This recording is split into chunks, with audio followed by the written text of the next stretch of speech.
The courtroom was silent, the kind of silence that feels like it's watching you, waiting to pounce. Samantha Harris sat at the defendant's table, hands clenched in her lap. A 29-year-old single mother, she had walked into this courtroom not just to fight a false charge of armed robbery, but to reclaim her dignity. She wasn't just fighting for herself. She was standing up against something much bigger. Across from her, Judge Thomas Argrave, 58, sat like a statue of authority, his gavel within easy reach, though his prejudice rarely needed it. Known for being harsh, especially toward black defendants, he was feared but not respected. Today, his bias was on full display. Samantha's defense attorney, a seasoned man named Morris with a kind face and silvering hair, stood to make his opening remarks. "Your Honor, my client, she looks more like someone preparing a performance than a defense." Judge Argrave interrupted with a sneer, eyes fixed coldly on Samantha. Murmurs stirred in the gallery. Samantha felt her stomach clench, but she held her gaze firm. It wasn't the first time she had been looked at like that. Judged before being heard. Condemned before being understood. "Your Honor, with all due respect," Morris said, stepping forward, "this court should be a place of fairness. Spare me the speech, Counselor," Argrave said, waving a dismissive hand. Then, with icy precision, he turned to Samantha. "You people always have excuses. It's always someone else's fault, isn't it?" The words hung in the air like smoke after a gunshot. Gasps erupted. Samantha's heart raced. Her mother, seated behind her, reached forward, whispering her name. But something inside Samantha snapped. Not from anger alone, but from years of swallowing indignity. From years of being dismissed, minimized, ignored. She reached into her coat pocket and gripped the small black phone she had been hiding. No one noticed. They were too busy watching the judge unravel. Judge Eleanor Robinson, a visiting circuit judge who had been seated quietly in the corner for oversight, leaned forward now, her brows raised. Samantha stood. "Excuse me, Your Honor," she said, voice steady though her hands trembled. "You don't speak unless—" Argrave began. She pressed a button on the phone. A sharp beep echoed through the courtroom. An alert. One that sent an instant signal to the Office of Judicial Oversight and simultaneously uploaded live footage from the court surveillance to the cloud. She had planned for this. Hoped she'd never need to use it. But here she was. "I'm not here to be insulted," she said. "Not again. Not by someone wearing a robe, pretending to deliver justice." Security guards entered quickly, alarmed. Robinson stood now, her voice cutting through the rising chaos. Everyone remained calm. This court is still in session. One of the officers approached the bench and handed her a tablet. Judge Robinson's expression hardened as she watched the recording. Argrave's cruel words, his tone, the racist insult. Samantha turned toward Argrave, who had now paled. "You don't get to humiliate people and walk away like nothing happened," she said. "You're tampering with court proceedings," he shouted. "You think pulling a stunt like this changes anything?" "No, sir," she replied, her voice sharp. "This is not a stunt. This is accountability." A moment later, the lead officer addressed the courtroom.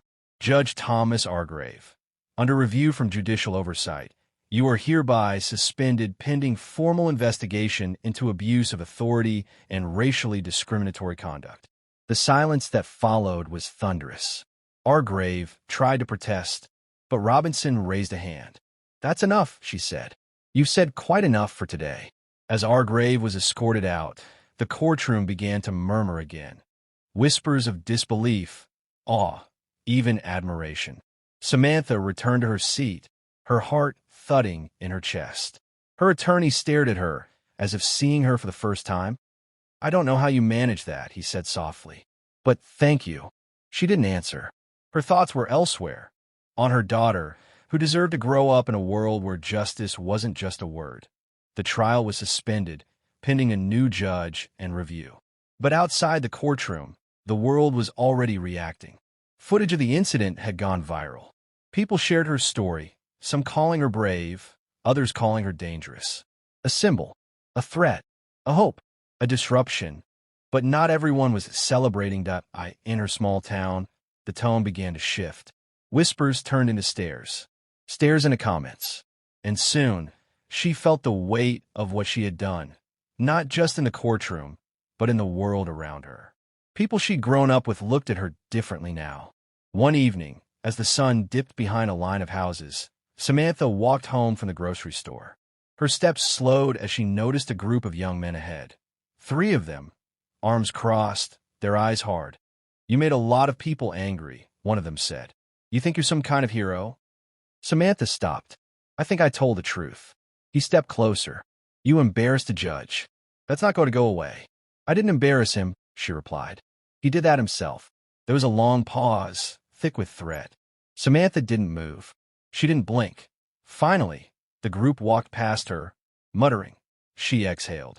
Not relief. Resolve. This wasn't over. Not by a long shot. "You don't know what it's like to truly fight," the young man growled, his voice simmering with frustration. "Those people, they'll never change. And now you're putting everyone in danger for what? Principles." Samantha Harris stood her ground, calm but resolute. The weight of his words settled heavy on her chest, but it didn't shake her resolve. She met his gaze. "I'm not trying to change everyone. I'm trying to reclaim what they stole from me, what they stole from people like me. If that threatens someone's comfort, maybe it's time they ask themselves which side of history they're standing on." The room fell into a tense silence. The group of young men looked at each other, taken aback. One of them, clenching his fists, muttered something under his breath and turned away. The rest followed him out, heads low, their frustration palpable. Samantha remained still for a moment, heart pounding. She had spoken her truth, and with it came consequences. The days that followed were relentless. Though former Deputy Director Argrave had been removed from office and now faced multiple charges, corruption, abuse of power, systemic racism, Samantha's life had not grown easier. The media frenzy invaded her family's privacy. Her parents received veiled threats, and online mobs questioned her motives, her past, her very identity. But beneath the surface of chaos, something else stirred, a strength she didn't know she had. It came from the letters slipped under her door, anonymous messages from others who had suffered in silence. From the women who approached her on the street and whispered, "Thank you for speaking." From the older man in the grocery line who simply nodded and pressed her hand. Each one added weight to her purpose that a month after the trial, Samantha stood before a sea of flashing cameras. Her attorney had warned her to keep the press conference brief and impersonal. But as the journalists crowded closer, questions flying, she raised her hand and silence fell. "I'm not here to spark division," she began, her voice unwavering. "I'm here to affirm something that should never have been denied, our dignity. They tried to silence me, but I've learned silence doesn't bring peace. Justice doesn't come from institutions alone. It comes from people deciding every day that injustice is no longer acceptable." Some reporters rolled their eyes. Others scribbled furiously. But Samantha didn't flinch. She was no longer just a victim. She was a voice. And a powerful one that behind closed doors. The aftermath was Messier. A civil rights group offered her a position, while hate groups called her a threat to tradition. A well-known senator tried to use her name for political gain, and her employer placed her on indefinite leave. But Samantha understood now. The system only moved when pushed, and push she would. Weeks turned into months. Samantha began attending community town halls, speaking to students, mothers, union workers. Each time, she told her story, not to glorify herself, but to ignite others. One night, after a speech at a local university, a young woman approached her in tears. "My brother, he died in custody last year. I've never told anyone, but when you spoke, I felt like he was being heard." Samantha embraced her tightly. "You just told someone. That's the first step."